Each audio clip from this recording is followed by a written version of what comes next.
नदियों के क्रम में आज हम पढ़ेंगे ताप्ती नदी के बारे में पढ़ेंगे, इसकी महत्वपूर्ण चीज़ों को समझेंगे। सबसे पहले तो ताप्ती के बारे में देखते हैं।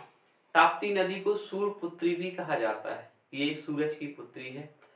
इसका उद्गम मुल्ताई बैतूल के मुल्ताई के पास होता है और बैतूल के मुल्ताई के बाद यह महाराष्ट्र में भी प्रवेश करती है। महाराष्ट्र के बाद गुजरात में खंभात की खाड़ी में खत्म हो जाती है। ये नदी नर्मदा नदी जिस तरीके से बैठती है, नर्मदा के बिल्कुल समांतर साथ साथ चली जाती है।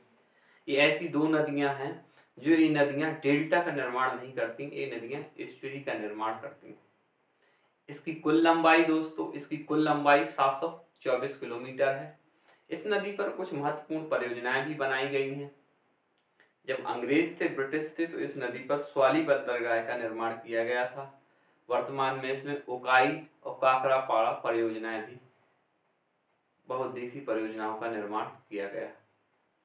इसमें कुछ सहायक नदियां हैं इसकी, जैसे पूना है, गिर है, बाघोर है, बोरी है, सिवा है। ये नदियां इसकी मुख्य सहायक नदियां हैं। इसके किनारे कुछ महत्वपूर्ण शहर भी बने हुए हैं।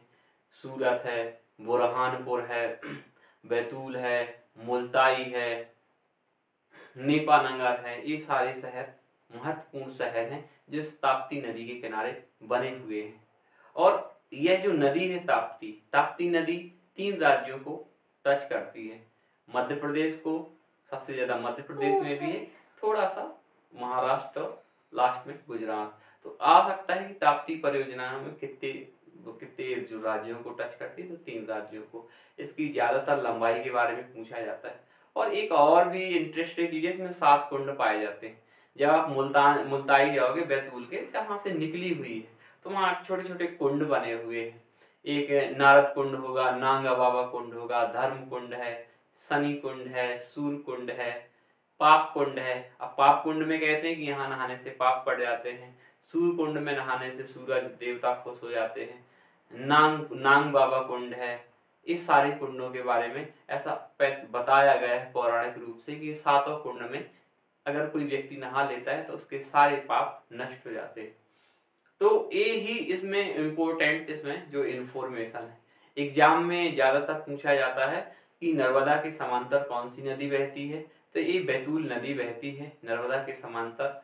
क्वेश्चन ये भी आ चुका है कि क्या जो ताप्ती नदी है क्या डेल्टा का निर्माण करती है, एस्चुरी का। तो दोस्तों ये दोनों नदियां हैं, नर्मदा और ताप्ती नदियां हैं जो डेल्टा नहीं बनाती हैं, ये सिर्फ एस्चुरी बनाती हैं। तो इस तरीके से क्वेश्चन भी आ चुके हैं। ज़्यादातर इसके उद्गम के बारे में क्वेश्चन आ जाता है कि उसका उद्गम कहाँ से होता है, तो ये बैतूल जिले में पड़ता है। मुल्ताई एक छोटी सी जगह है, एक तहसील कस्बा टाइप का है, जहाँ से इसका उद्गम होता है। तो मुख्यतः यही सारी इसकी इन्फॉर्मेशन है दोस्तों ताप्ती नदी के बारे में। उम्मीद करता हूँ कि आपको ये चीज़ें काफ़ी अच्छी लगी होंगी।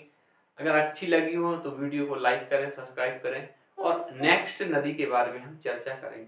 तब तक के लिए बहुत बहुत धन्यवाद।